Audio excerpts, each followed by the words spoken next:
നീ പ്രവാസിയായത് കൊടുപ്പിനല്ലേ. അപ്പൊ അളിയൻ എന്നെ ഷെഡിടാതെ എൻ്റെ അടുത്തേക്ക് വരുന്നുണ്ട്.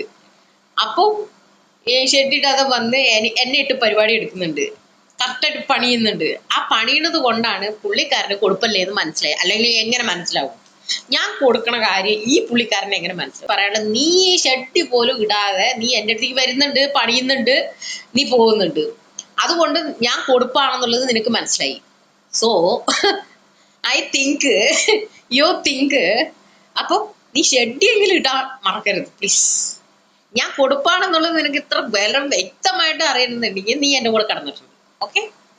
അപ്പൊ നീ എൻ്റെ കൂടെ കിടന്നവന് കുറ്റമില്ല, നീ എൻ്റെ കൂടെ കിടന്ന് സുഖിച്ചതിന് കുറ്റമില്ല. അപ്പൊ കൊടുത്തവള് നീ നീ നീ എൻ്റെ കയ്യിൽ നിന്ന് ഒരു സാധനം വാങ്ങിച്ചു, അതിന് കുഴപ്പമില്ല. ഞാൻ കൊടുത്തതിനാണ്, നിനക്ക് തന്നതിനാണ് കുഴപ്പം. നീ എൻ്റെ കയ്യിൽ നിന്ന് എന്തിനു വാങ്ങിച്ചു?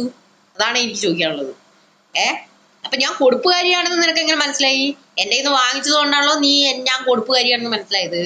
അല്ലാണ്ട് നീ മനസ്സിലാക്കുവോ? നീ എൻ്റെ കയ്യിൽ നിന്ന് വാങ്ങിക്കാൻ വേണ്ടി എരന്ന് തുറന്ന് വന്നു, എച്ചി എരപ്പ. എന്നിട്ട് അവൻ പറയണ കൊടുപ്പല്ലേന്ന്. പറട്ട നാറി, നീറ്റ് പോടാ നായിന്റെ മോനെ.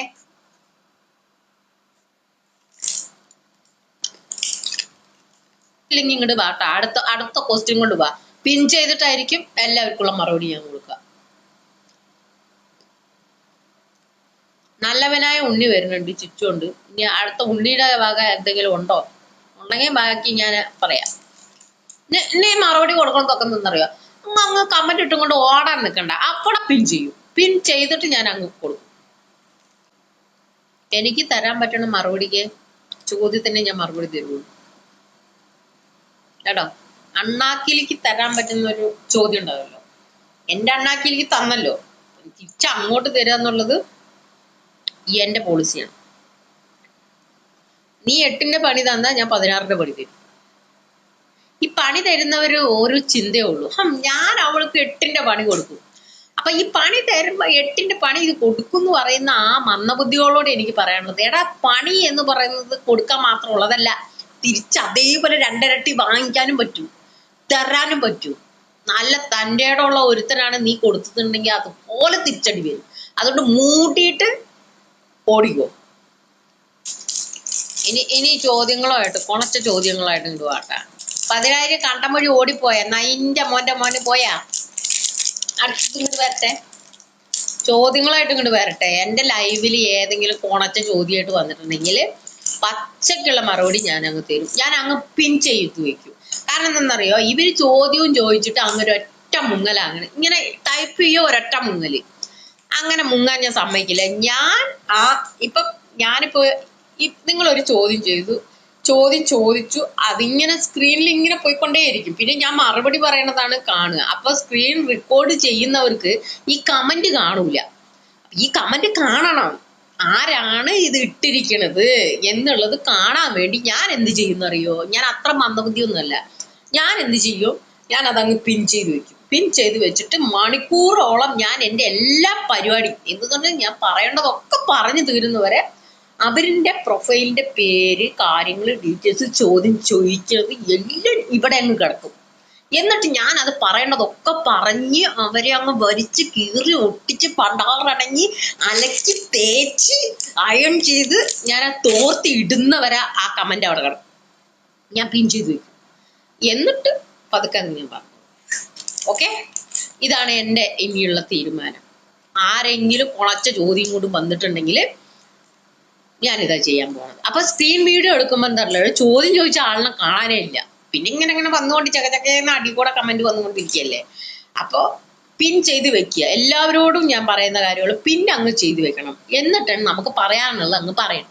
അപ്പൊ എന്താണ്, സ്ക്രീൻ വീഡിയോ എടുക്കണവർക്ക് ആ പിൻ ചെയ്ത കമന്റും അവന്റെ അക്കൗണ്ടും എല്ലാം അങ്ങ് വെളുപ്പായിട്ട് കാണും. അപ്പൊ സ്ക്രീൻ വീഡിയോ എടുക്കുന്നവരും പൊട്ടന്മാരാണോ, അല്ലെങ്കിൽ ഇവരും സ്ക്രീൻ വീഡിയോ എടുക്കും. എന്താന്ന് വെച്ചാൽ നമ്മൾ ഇങ്ങനെ പച്ചയ്ക്ക് പറയുമ്പോൾ ഇവളെന്തോ ഇങ്ങനെ, അങ്ങനെ ഒരു കമന്റേ കണ്ടില്ലല്ലോ, ഇവളെന്താ ഇങ്ങനെ പറയണമെന്ന് തോന്നും, തലയ്ക്ക് വട്ടാണോ എന്ന് തോന്നും. അപ്പൊ ആ എഴുതിയവനെ ആദ്യം അവിടെ പിൻ ചെയ്ത് വെക്കുക. നിങ്ങളോടും പറയാണ്, എഴുതിയവനെ ആദ്യം അവന്റെ കമന്റ് അങ്ങ് പിൻ ചെയ്ത് വെച്ചിട്ട് അങ്ങ് പൊളിച്ചത് അങ്ങോട്ട് തെറിയ അങ്ങ് പറയണം. കാരണം എന്താ പറയുക, ഇങ്ങോട്ട് പറഞ്ഞിട്ടല്ലേ അങ്ങോട്ട് പറയണത്. അത്രേ. തെറി ഇങ്ങോട്ട് പറഞ്ഞിട്ടാടാ. കമന്റിലൂടെ ആണെങ്കിലും കണ്ടില്ലെങ്കിലും കമന്റ് ഇട്ടിട്ടാണ് പറയുന്നത്. അപ്പം അത് കേൾക്കാൻ അവൻ അർഹതനാണ്. ഓക്കെ, ഇനി പറ. പോയില്ലെങ്കിൽ ഇങ്ങോട്ട് വാടാ. നിന്നെ ഒന്നും കൂടി ഒന്ന് അലക്കാനുണ്ട്. വാ, എനിക്ക് ഇറങ്ങിയ തോർക്ക് മതിയായില്ല. വാ, എന്തെങ്കിലുമൊക്കെ ചോദിക്കും. നീ ഇവിടെ ചോദിക്കണം. നീ ഇങ്ങോട്ട് വരണം. On the stage, come on. ഏത് നാറികൾക്ക് എന്നോട് എന്തെങ്കിലുമൊക്കെ ചോദിക്കാനുള്ളത് അവർക്കൊക്കെ ഞാൻ മറുപടി കൊടുക്കും. വെറുതെ മറുപടി കൊടുക്കില്ല, പിൻ ചെയ്തിട്ട് മറുപടി കൊടുക്കും. അല്ല, ഈ കൊണച്ച ചോദ്യം ചോദിക്കണത് എന്റെ വായിന്ന് മറുപടി പറയാനും അത് സ്ക്രീൻ വീഡിയോ ആക്കിയിട്ട് ഇട്ടിട്ട് സൂഹിക്കാനും അല്ലേ. അപ്പൊ കമന്റ് ഇടുന്നവരുടെ ആ കമന്റും ആ സ്ക്രീൻ വീഡിയോയിൽ കാണണം. അതാണ് എന്റെ ആഗ്രഹം. എന്തു പറയണു? Give respect and take respect എന്നാണ്. ഇങ്ങോട്ട് റെസ്പെക്ട് ഇല്ലെങ്കിൽ അങ്ങോട്ടും ഇല്ല. മയിര് വില തന്നെയുള്ളൂ. ഞാൻ പുതിയ ഒരു ഇൻസ്റ്റാഗ്രാം ഞാൻ തുടങ്ങിയിട്ടുണ്ട്. അതിൽ എൻ്റെ നമ്പറും ഉണ്ട്. മൈ ഫോൺ നമ്പർ എന്ന് പറഞ്ഞ് ഞാൻ ആ പ്രൊഫൈലിന്റെ താഴെ ഇട്ടിട്ടുണ്ട്. 311. ഓക്കെ, അതാണ് 311 ലാസ്റ്റ് നമ്പറാണ്. അപ്പൊ എൻ്റെ പഴയ അക്കൗണ്ടിൽ ആ നമ്പർ കിടക്കുന്നുണ്ട്. എല്ലാവർക്കും വേണം എന്ന് എന്നോട് സംസാരിക്കണം, എന്തെങ്കിലും പറയണം, സങ്കടങ്ങൾ ഷെയർ ചെയ്യണം, അല്ലെ എന്നാൽ കഴിയുന്ന എന്തെങ്കിലും ഒരു കാര്യം, ഒരു സംശയം, അങ്ങനെയൊക്കെ പറയാം. എന്നാൽ കഴിയുന്നത് നിങ്ങൾക്കൊരു സംശയമുണ്ട് ചേച്ചി. അതെ, ചേച്ചീനെ ബിഗ് ബോസിലൊക്കെ കണ്ടതാണ്. നല്ല അഭിപ്രായങ്ങളാണ്, നല്ല ആറ്റിറ്റ്യൂഡാണ്. ചേച്ചിൻ്റെ അടുത്ത് ആ ഒരു സംശയം ചോദിച്ചാൽ ചിലപ്പോൾ അതിനുള്ള ഒരു നല്ലൊരു പ്രതിവിധി കിട്ടും, നല്ലൊരു ഉപദേശം കിട്ടും എന്നൊക്കെ പറയാൻ അല്ല അങ്ങനെയൊക്കെ ആഗ്രഹിക്കുന്നവരുണ്ടെങ്കിൽ എൻ്റെ ഫോണിലേക്ക് വാട്സപ്പ് ചെയ്യുക. ഞാൻ അതിനുള്ള മറുപടി എന്നാൽ കഴിയുന്നത്. എനിക്ക് 41 വയസ്സായി. ഇനിയിപ്പോൾ മെയ് വന്ന 42ആയി. അപ്പം ആ 42 വയസ്സ് വരെ ഉള്ള ആ ഒരു എക്സ്പീരിയൻസ് വെച്ചിട്ട് എന്നാൽ കഴിയുന്ന എന്തെങ്കിലും ഉപദേശങ്ങളുണ്ടെങ്കിൽ ഞാൻ ഉപദേശം ചെയ്തു തരാം. പിന്നെ രണ്ടാമത്തെ കാര്യം എന്ന് പറഞ്ഞാൽ ഞാനൊരു ബ്യൂട്ടീഷ്യനാണ്. അല്ല വല്ല എന്തെങ്കിലുമൊക്കെ ടിപ്സ് എന്ന് പറഞ്ഞു കഴിഞ്ഞാൽ മുഖത്തെ, പിന്നെ കാലിന്, കൈക്ക്, പിന്നെ അങ്ങനെ എന്തെങ്കിലുമൊക്കെ ഒരു ടിപ്സായിട്ട് എന്തെങ്കിലും ലോഷനോ കാര്യങ്ങളോ, അല്ലെങ്കിൽ എന്ത് ചെയ്യണം, ഡ്രൈ ആയിട്ടുള്ള സ്കിന്നിന് എന്ത് വേണം, അങ്ങനെയൊക്കെ ഒരുപാട് സംശയങ്ങളുണ്ടാവും. ആ സംശയത്തിനൊക്കെ ഞാൻ അതിനുള്ള ഉത്തരങ്ങളൊക്കെ തരുന്നതായിരിക്കും. പിന്നെ അടുത്തത് പറയാനുള്ളത് നല്ലൊരു ഫ്രണ്ട്ലി ആയിട്ട് ഹലോ ചേച്ചി സുഖമാണോ അതൊക്കെ പറഞ്ഞ് സംസാരിക്കണമെങ്കിൽ അങ്ങനെ ആവാം. അപ്പൊ അതിനെല്ലാത്തിനും കൂടിയിട്ട് ഞാൻ നമ്പർ ഞാൻ പറയുന്നത് ഇൻസ്റ്റാഗ്രാമിലുണ്ട്. പഴയ ഇൻസ്റ്റാഗ്രാമില്, പുതിയ ഇൻസ്റ്റാഗ്രാമിൽ ഞാൻ നമ്പർ ആഡ് ചെയ്തിട്ടുണ്ട്. അപ്പം പുതിയ ഇൻസ്റ്റാഗ്രാം എല്ലാവരും ഫോളോ ചെയ്യുക. ദയാച്ചു തന്നെയാണ് പുതിയ ഇൻസ്റ്റാഗ്രാമിന്റെ പേര്. ഓക്കെ, ബൈ ബൈ, നന്ദി, നമസ്കാരം. അപ്പൊ എന്നെ ട്രോൾ ചെയ്തവരോടും എന്നെ തെറി വിളിച്ചവരോടും എനിക്ക് പ്രത്യേകം പറയാനുള്ളത് വേറൊന്നുമല്ല, ഇനി എൻ്റെ അടുത്ത് സംസാരിക്കുമ്പോൾ സൂക്ഷിച്ചിങ്ങോട്ട് സംസാരിക്കുക. സംസാരിച്ചില്ലെങ്കിൽ ഞാൻ ആ കമൻ്റ് എടുത്ത് പിൻ ചെയ്യും. പിന്നെ അറിഞ്ഞാൻ പൊറിച്ചാന്നുള്ള മറുപടികളായിരിക്കും. പിന്നെ ഞാൻ ഈ കമൻ്റ് ഇട്ടവർക്ക് ഒരു വേറൊരു രീതി കൂടി ഉണ്ട്. ഈ കമൻറ്റിന് റിപ്ലൈ പറയണത് അങ്ങ് സ്ക്രീൻ വീഡിയോ എടുത്ത് ഒലത്ത എന്നാണ് നിങ്ങളെല്ലാവരും ചിന്തിക്കുന്നുണ്ടെങ്കിൽ ആ സ്ക്രീൻ വീഡിയോയിൽ നിങ്ങളിട്ട കമൻ്റ് ആയിരിക്കും ആ എൻ്റെ മറുപടി കഴിയുന്നവരെ അതിലുണ്ടാവുക.